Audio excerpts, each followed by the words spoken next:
Cancer is happening every day. Don't worry about it. Your immune system's killing it. Take care of your immune system, avoid carcinogens, and you're going to have a great shot at having that rectangular lifespan that I always lobby for you guys to have, right? Vital living, feeling great, powerful, strong, and healthy. Do not let them crush you. Do not let them tell you that you must fade either to treat a disease or as a consequence of aging. That's nonsense. Fear. Fear is a great motivator. Medicine knows this. Marketing companies know this. Not necessarily a bad thing. I mean, if fear of a bad outcome makes us put on our seatbelt, okay, that's rational. How about fear of a disease state? Few things scare men and women, people, more than cancer. We have a fear because, God, it's an awful disease. And we should have a justifiable, balanced concern. Thus, the screening. Now, we're going to talk about screening for esophageal and colon cancer. But before I launch into that, notice how the focus shifts in conventional medicine toward procedures that are reimbursable for screening purposes. Where is the zeal? Where is the time and focus on primary prevention? Cancer, folks, is largely environmental, especially gastrointestinal. Yes, there are some rare genetic conditions, familial polyposis among them, that predispose toward cancer. But it's a surface that comes in contact with the environment, much like skin. Most skin cancers are environmental. Same for gastrointestinal. And think about what we do or what has been done to us with our food, with our obesity, with the inflammatory dynamics, with the drugs. So in America, right, what's a warning sign that something's not right in your gut? It's uncomfortable. It burns. There's pain. Well, guess what? Now we have a drug that can take the pain away so you can eat crappy and not feel a consequence. That's just flat awful. Now, primary prevention. As an osteopathic primary care physician, somebody focusing on anti-aging health, it starts at the cellular level. As we speak, you and I, we're both making cancer cells. Our immune system is killing them before they amount to anything. This is what goes on every day, and our immune system only works as well as we nurture it. The basics, right? Sleep, it's got to be restorative. Length is somewhat less important as long as you re-energize. I'd say 5 to 7 hours is a good window. Obesity, well, there's a lot of conversation about healthy foods, unhealthy foods. Guess what? Foods are not healthy nor unhealthy. Human beings were healthy or unhealthy. Food, it's like a force of nature. It's just there. Is it healthy or unhealthy? It depends on who you are and how much you're eating. Are blueberries a superfood? No, that's just stupid. They're a berry. If you eat a little bit, may not be bad, may be helpful. But if you eat a lot, you're creating a problem. What's the most dangerous and toxic food you can eat? The answer, too much. So therein lies a carcinogen. Whenever we eat, we create a free radical surge. It's necessary to digest the food. The more you eat, the bigger the surge. It's a free radical storm every time you eat food. Thus, a larger meal instigates a greater amplification. In medicine, there's something known as the holiday heart syndrome. After a big weekend, there's an uptick in heart attacks on a Monday, and it's felt because of this inflammatory storm creates endothelial inflammation. The same chronic inflammation state can be an instigator of cancer, especially gastrointestinal, because it's a surface that comes in contact with the environment. One of the most powerful correlants of gastrointestinal cancer, esophageal, pancreas, colon, yes, breast and prostate, is adiposity. Excess fat increases cancer risk. If you're a non-smoker, It's probably your biggest risk factor if you're overweight. So without having to think too hard about specific foods, their toxicity or lack thereof, you can start by volume modification. There are other things that are in preventative realm. I'm an advocate of vitamin D, getting the blood level between 50 and 100. Research supports that correlates with some cancer prevention. Avoid known carcinogens as best you can. Nitrites, I don't eat cold cuts anymore. I found this out and it disturbs me, so I'm going to share it with you. I was paying extra money for organic, nitrite-free cold cuts. And I thought, this is awesome. I'm making this high-protein food, and I'm sparing the carcinogens. Guess what? The government lets the food people label their product nitrite-free if the nitrates are from a natural source. That's stupid. Whether natural or chemically created, nitrates are carcinogenic, period. Now, maybe you could tolerate some. You know, that char-grilled steak that you like in the summertime? Yes, it's a carcinogen. But small amounts, you could probably handle that. The thing about these carcinogens is a cumulative effect. So it's difficult because we're bathed in them. My advice is to not stress, but take rational steps to mitigate them, right? Get rid of your nonstick pans. That's covered in a carcinogen. Avoid as best you can toxic heavy metals. I like filtering your drinking water at the source. You can't trust what's coming out of your spigot. And guess what? You can't trust what you buy in a bottle either. Don't even get me going on microplastics, people. You should be drinking out of glass and stainless steel, only no plastics. All right, so prevention, that's critical. Cellular prevention. If your stomach isn't behaving correctly, you're having bloating, heartburn, and other symptoms, get to the cause of that. Let's fix it.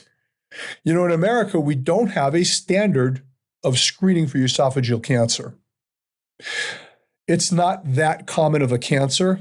In Japan, they have more vigorous screening. They have a much higher rate of cancer.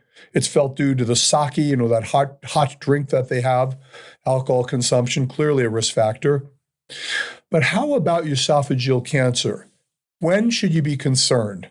Persistent heartburn? Absolutely. If you're living on a proton pump inhibitor, Prevacid, Prilosec, other agents, that's a problem.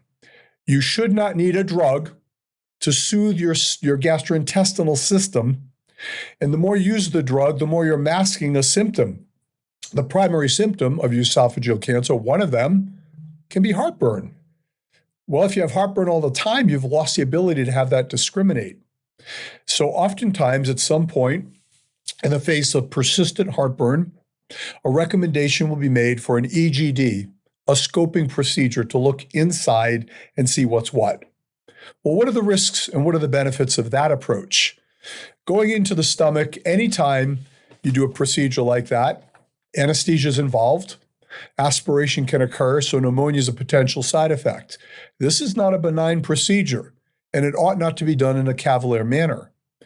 When it is performed, they're looking for precancerous changes, sometimes called Barrett's esophagitis.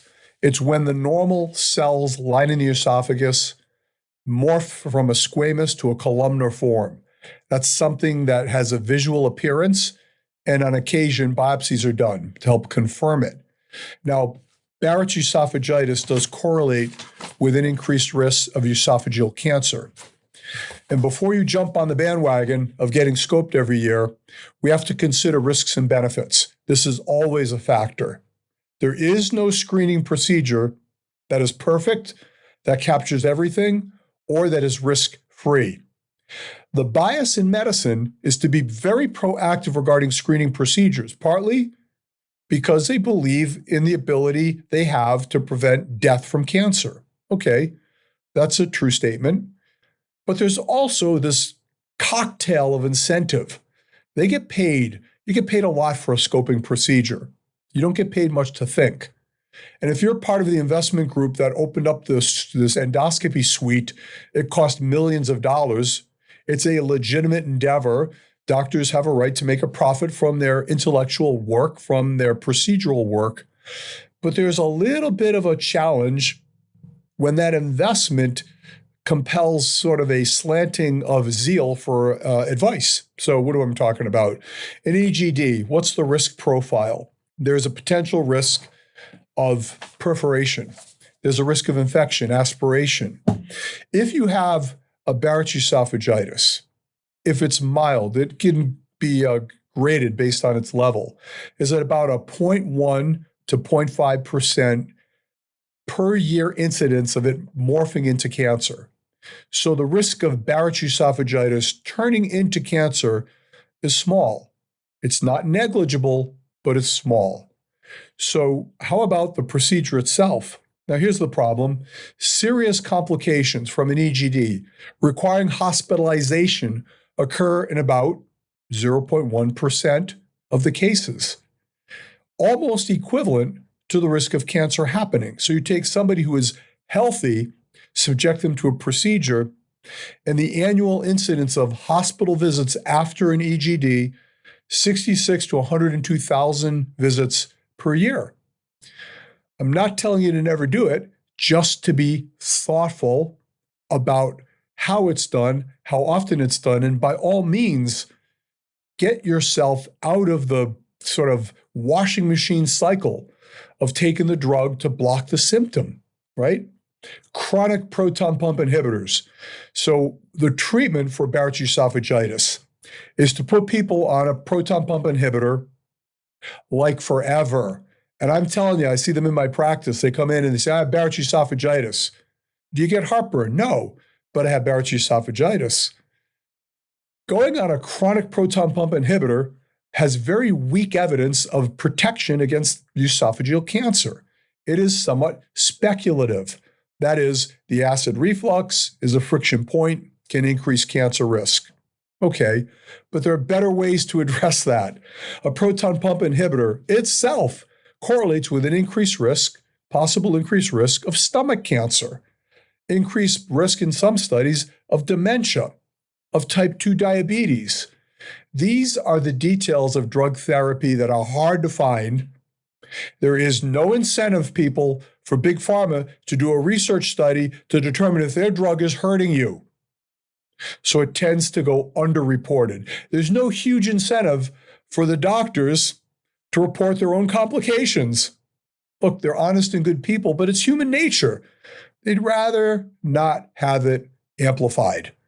Those studies are hard to find. So we have to make our own decisions based upon our own sense of comfort and our knowledge. So what do I advocate? I do not advocate routine scoping procedures in a low-risk environment. If you had Barrett's esophagitis once upon a time, and you are now symptom-free, and you're off the proton pump inhibitor, that's all good. Your likelihood of having cancer, if you're a non-smoker, really tiny in the absence of a symptom. So you don't need to stay on the proton pump inhibitors, in my opinion, based upon that scenario. What else can be done? Well, how about just raising up your headboard? You know, if you take a 2x6 and put it under your headboard, you're going to get a slant and use gravity to keep all that acid in your stomach. No, pillows don't work. They tend to kind of kink your back more than angle it. Now, in a perfect world, you get that adjustable mattress thing, you know, the bed frame. Yeah, that cost over $1,000. Trust me, I bought one. I loved it. My wife hated it. So we sent it back. Then I got the split bed one, you know, so that we could each adjust it individually. I hated it. It's a Grand Canyon right there in between us. It was terrible. So we sent it back. Save your money. Just put a 2x6 under the headboard. That'll work. Avoid obvious toxic, irritating things to put in your stomach. Now, if you can identify cause and effect, whenever I eat milk, I feel terrible. Well, your body's telling you something. Alcohol consumption, moderation is the key. Tobacco, it's a direct risk factor. Now, if you're going to get the scoping done, there's a safer way to do it. It's with a nasal scope. I like this approach better than going through the mouth because you do not need to be sedated. It can be done in the doctor's office. The scope is thinner and smaller. And here's another good thing. Doctor cannot biopsy through that scope.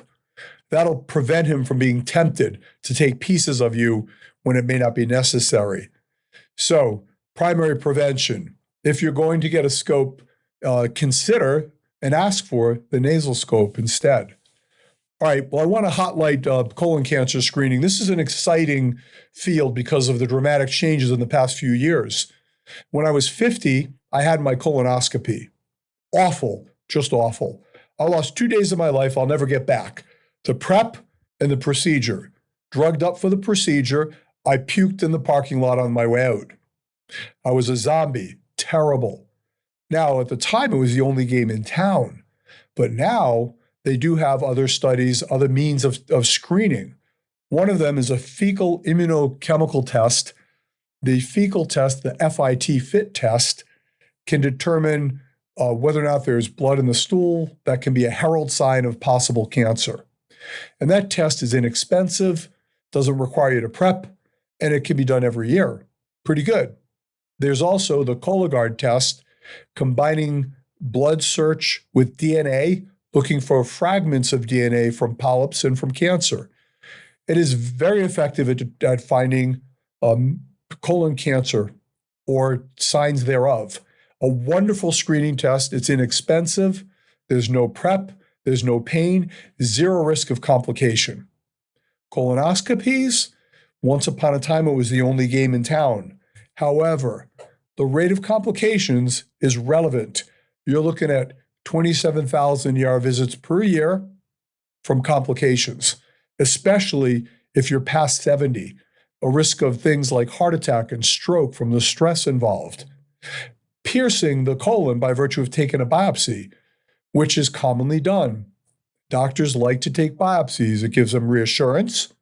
It also bumps up the reimbursement a little bit. I know I used to do sigmoidoscopies in my office.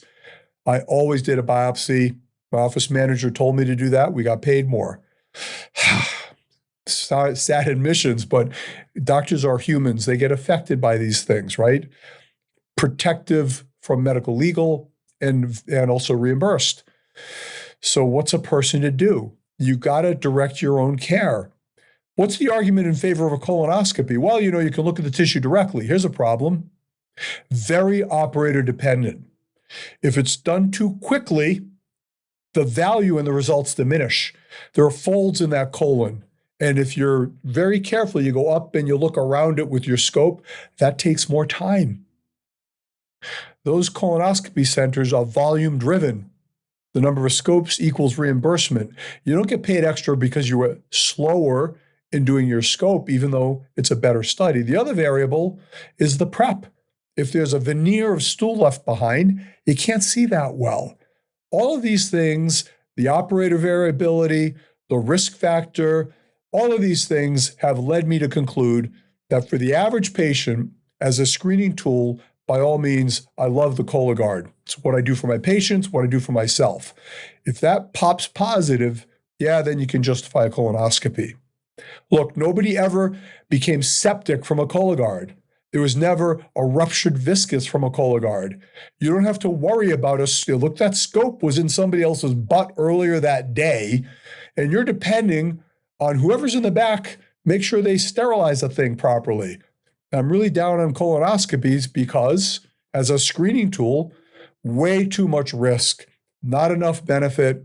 The notion that they're superior because you can see things is really a false premise. The seeing things is highly dependent on the operator and on the prep. The ability to do biopsies is more counterproductive than helpful. And the complication rate is not to be sneezed at. Now, if you're advised to get a colonoscopy, simply ask, can I do a Cologuard instead, doctor? They should endorse that. There's no reason not to. Sometimes, however, the pressure is on. Look, if you just spent $10 million in your endoscopy suite, you're not too happy about a sudden shift, rendering the colonoscopy obsolete as a screening tool. But I think it should be. I think it should be obsolete as a screening tool. for backup diagnostic purposes, it's a wonderful adjunct. If you've had a prior history of colon cancer or precancerous polyps, it's reasonable to do. Two basic kinds of polyps. The precancerous are adenopolyps. Adenomas are precancerous. The other type, hyperplastic, they're just little bumps. They mean nothing, does not change risk. So if you've ever been told you have colon polyps, you have to know what kind they were.